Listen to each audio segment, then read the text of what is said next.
This is the 2027 Kia Sportage SX Prestige HEV. Is it the ultimate compact hybrid crossover? Hey everybody, it's Tom from Vehicle Visionary. I hope you're having a great day.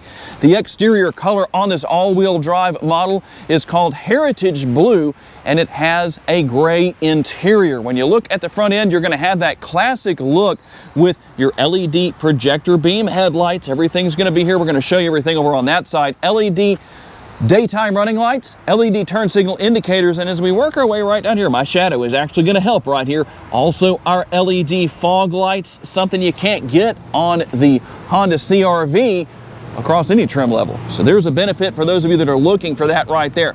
We'll have the Kia logo, a little bit hard to see from this angle, but I think you can see it better on the screen than I can right there. Working our way down, we're going to have a few different finishes going on here with the grille area between gloss black, gloss finishes right here. We work our way down with the upper grille and work our way across the bumper. You're going to see the sensors right there. You're going to have a lot of great safety features. The front view camera is right there, and our lower area right here, lower grille, we're also going to have that matte finish down here on the bottom, where that area is going to be where it really counts, although you do have a little bit of gloss right here. So be careful driving down the road because it's going to show damage more because it's gloss as far as the finish goes. Now, working our way around, we're going to have the gloss finish around the fender surround, all the way around the vehicle, in fact. And the 19-inch wheels, what do you think about this particular design? This model is going to be all-wheel drive, so that's going to be very helpful in a multitude of ways. LED turn signal indicators built into the side view mirrors. They're heated, they're power adjustable. They're also going to be power folding and have blind spot monitoring built in. We'll show you that real fast right there, just so that you can see what is going on where that is concerned. And then with your remote, classic of a Kia model, the key fob here, no buttons on the face of the remote. They're all on the side. Lock, unlock. You're going to have remote start. You'll also have your active park assist right here, where you hold that down and you can actually bring the vehicle to you if you need to.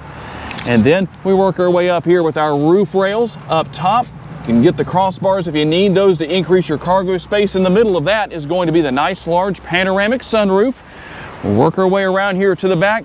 Once again, LED lighting. We've got that turn signal indicator turned on just to show you how that looks. And we're also going to find within the rear roof spoiler right here, we're going to have the window wiper concealed away right there. A lot of people really like that. So if you're curious about that, that's a big deal. Guess what? It is that way. The Sportage and Kia logos here, as well as HEV or hybrid electric vehicle, in case you didn't know. And we'll work our way down. Now, gloss black in a good place right here. The gloss finishes back here good because you're not going to get all the damage off of the road debris and all that kind of stuff that you will on the front end. So it's better to have gloss back here more so than what you have up front. Let's talk about your hybrid powertrain. It's going to be a combination of a 1.6 liter turbocharged four-cylinder working in conjunction with a single electric motor. Your horsepower is going to come in at 232 combined. We're going to have 271 pounds-feet of torque. Here is something that I think will make a lot of you very happy. It does not have a CVT. It is a 6-speed automatic transmission with paddle shifters. 0 to 60, about 7 seconds flat. Top speed, roughly 120 miles per hour. Now, something else that I know a lot of you like to have answered or done for you, we like to show the window sticker when we can, and today we can do that very easily.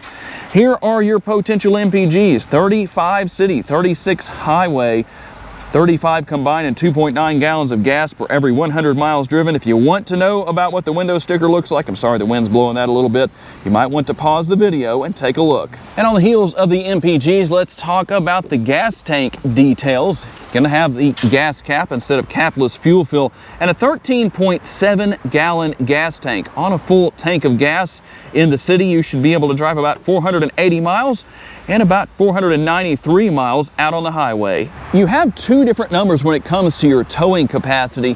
1,653 pounds, unless you're using a trailer with trailer brakes, then that number jumps to 2,000 pounds. Now, how about your cargo capacity. Behind the rear seats, 39.5 cubic feet, 73.7 cubic feet with everything folded down as we have right here. And something that might be a little bit of a surprise to you, these actually go on the back of the seats back there. They're just not installed right now. What you have right here, you can move this floor completely out of the way, but you have a spare tire, something that's not so normal on a hybrid. That's a good thing. We're also going to have our 12-volt power outlet right there. You can see you have a little bit of cargo area lighting on this one side. It would be nice to have it on both. And one thing to note is that you do have the releases right here if you want to use that to lower the seats down, but you will have to manually put them back in place. Let's talk about what's going to happen here for your backseat passengers. First of all, the panoramic sunroof, I don't have that open, but there's your power shade that can be drawn back if you need to. And then the front portion will open. And as far as your door panel goes, we're going to take a look over there on the passenger side. A very large armrest, pretty comfortable. I like that it has some padding built into it. That's a good thing. And then we're going to have the door bin down there. Not a very large door bin, but you could put a bottle down there, whatever you need to, and well, that would take care of things. As far as the center console, or center armrest, I should say, with the cup holders built in, this works well. Although I do like to see the vertical design instead of parallel like this. Why is that? If you have a cup in one or both cup holders, guess what? It's harder to use as an armrest that way, unless you use it the way that I like to see it designed. Not a lot of automakers doing that. And the oh crap handle here for when the hammer's dropped on that 4-cylinder engine. We're going to find our rear seat pockets on the back of each seat, and then common with Kia, your USB ports are located in the seat backs themselves on both seats. And then those are things I know you like. Also right here, something else I know you're looking to check off on your list, the built-in air conditioning vents for rear seat passengers, along with a little bit of storage right down here. Overall, there is a lot of space back here, and yes, the seat backs do recline. Another question a lot of people have. The sticker price here at Kia in Bossier City, Louisiana is $42,590. Let's see what else you get for that price. We're going to start here with our upper console. You got your buttons to turn your lights on. This is the control not only for the power shade, but that power sunroof that I told you will open. And you have all your other things such as your SOS right there. You can see some of your other controls here. Don't get that confused as being your hazard light button, because that's not what that is. You'll get a call immediately going. You'll figure it out very quickly. So make sure you know the difference. We'll work our way down. We've got our rear view mirror that is not auto dimming. You're gonna have to flip the lever forward to dim the rear view mirror when bad drivers are riding your tail with their brights on. And there is your hazard light button. I told you it wasn't where people might think it is, sometimes up there on that upper console. Working our way across a very nice sleek look with the air conditioning vents. Nothing out of the ordinary, but we do like to show you that you have the glove box right there. And then on the passenger side door over there, we're gonna have the nice large armrest, and you do have a lot more space with the door bin on these front doors than you do with the rear. Now we're going to work our way over here to the driver's side, where we're going to find seat memory. We're going to find everything for our power mirrors right here. This is the button that I pushed to fold those mirrors in, and they will fold and unfold automatically when you lock and unlock the vehicle as well. And then we've got everything for our power windows. You're going to hold those buttons down on the rear windows. One touch up, one touch down with the front windows. And some of our other controls right here, such as traction control, and you can open and close your power tailgate back there. We also have right here, let me get this out of the way, that lever right there allows you, if you drop that just like this, you can adjust the tilt and telescopically adjustable steering wheel. Here is our steering wheel with all of the steering wheel mounted controls, everything for adaptive cruise control, and then all of your different settings over here. Depending on what you need to do, you can scroll through different things. I'm just going to show you what's going on as I do that right there, just so you can see it for yourself. And you can scroll through all of this and see what's here. We're not going to take a lot of time to do that right now, but just so you know what's going on, if you want the speedometer up there, you can do that. We do have a nice bright head-up display. Obviously that can be adjusted if needed. The steering wheel itself is heated, and the controls for that I'm going to show you real quick right down here. So there's everything for the heated steering wheel, our heated seats right there, 3 stages, and our ventilated seats right down here with 3 stages once again. And we'll make our way up to the center screen. can see that you have everything for Apple CarPlay. You also have Android Auto here. I just have my Apple iPhone connected, so that's why you see CarPlay right there. And then you can watch YouTube. Everything is here that you're looking for, easy to deal with. Now, if you're looking for the different icons, go into settings right here, because that's where you're going to find everything. As far as vehicle, you've got navigation. You can go in and adjust your sound. You can see what all is here. And I'm going to push the button right down here. We'll show you where it is shortly. Here is everything as far as your cameras go. And there are a multitude of views. We'll take a quick look at those just so you can see what they are. There's your front view camera. Side view mirror cameras. Go back to that front camera right there. There's your rear view camera. And then we have the surround view. We can actually scroll around, move all the way around, change the angle a little bit up there depending on what we want to see. And then come in here also to make settings depending on what you need to do as far as that goes. It's actually pretty easy to deal with, that's for sure. Not complicated at all. And we'll work our way down here. You can see everything for your dual zone climate control, fan speed. You can turn your front and rear window defoggers on and off. And then we're going to come right down here. You can open up this compartment. You have a few connectivity options, as you can see in here. And then your wireless charging pad is right there.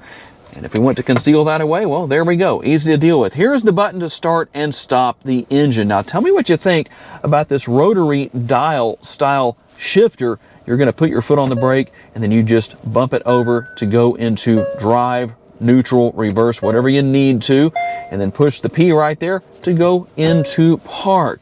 As we work our way back, you've got your downhill or hill descent control right there. Park assist, auto hold for your brakes where you come to a complete stop. The brakes do not disengage until you touch the gas pedal again. And there's that button I told you I was going to show you to bring the cameras up. Now, one thing that's interesting here, I do like the fact that you have your cup holders right here. If you need, you can bring these out right here for a smaller cup. The only thing I wished was different here.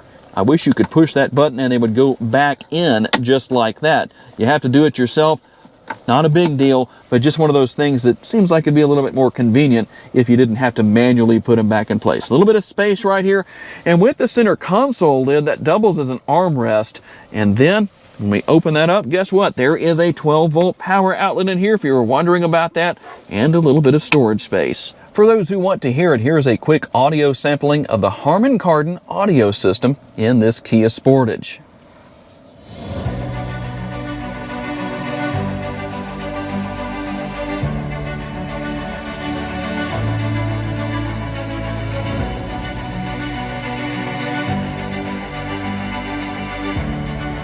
And there you go. And if you're wondering about where to adjust the volume, it's actually right here on the steering wheel, that little dial right there. One thing I wanted to show you real fast before we do our test drive is one of the nice safety features here is when you drive up to something just like this, the camera is going to actually come on. You're going to get that indicator for your parking sensors, and it's going to show you what's going on right in front of you on the screen, or behind you for that matter.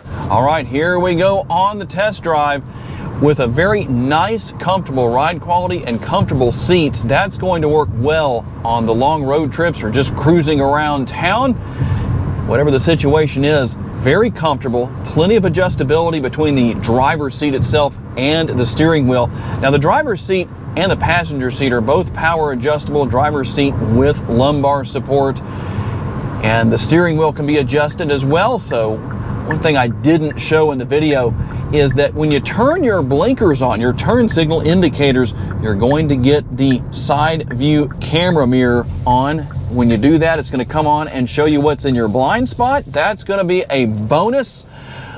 Plus, over here on the left-hand side with the turn signal stalk, you're going to find your controls for your headlights and your fog lights. You can just leave that on auto and you don't even have to worry about it. So a lot of benefit where that's concerned. Just set it and forget it, right? And then we have everything over here on the right-hand side for our windshield wipers. Now, this isn't meant to be a hot rod. It doesn't have a ton of horsepower and torque, but not too bad. I'd say respectable. It's going to get you down the road just fine. As I mentioned earlier, 7 seconds, roughly 7 seconds flat or so as far as the 0 to 60 goes. And there's not only plenty of room here in the front seat area, but also in the rear. Technology is easy to learn and use. That's always a good thing that I know a lot of people want to know about. As I showed you earlier in the video, there's not a ridiculous amount you have to deal with the center screen. So nice to not have an overload of sub-menus and all of those sorts of things.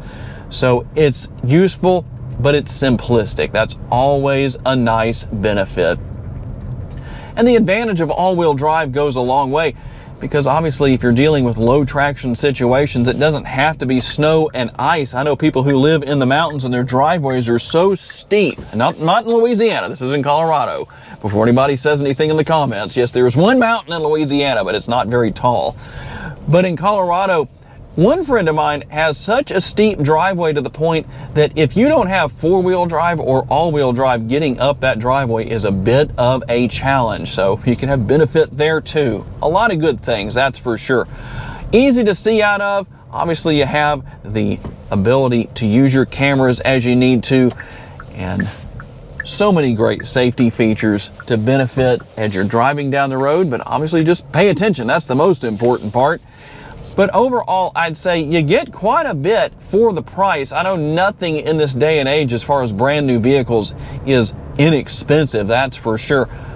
But for the price point being several $1,000s under the national average, at least in the United States, of a little over $50,000, you come in at a little over $42,000 in this particular case, and you wind up with a lot of great features. It's going to do well for you on your MPGs.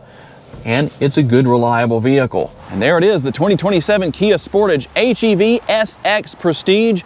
Is it the ultimate compact crossover hybrid SUV? Tell me what you think down in the comments section. I would like to say a special thanks to our friends at Kia for loaning us this Sportage for the day so we could tell you all about it.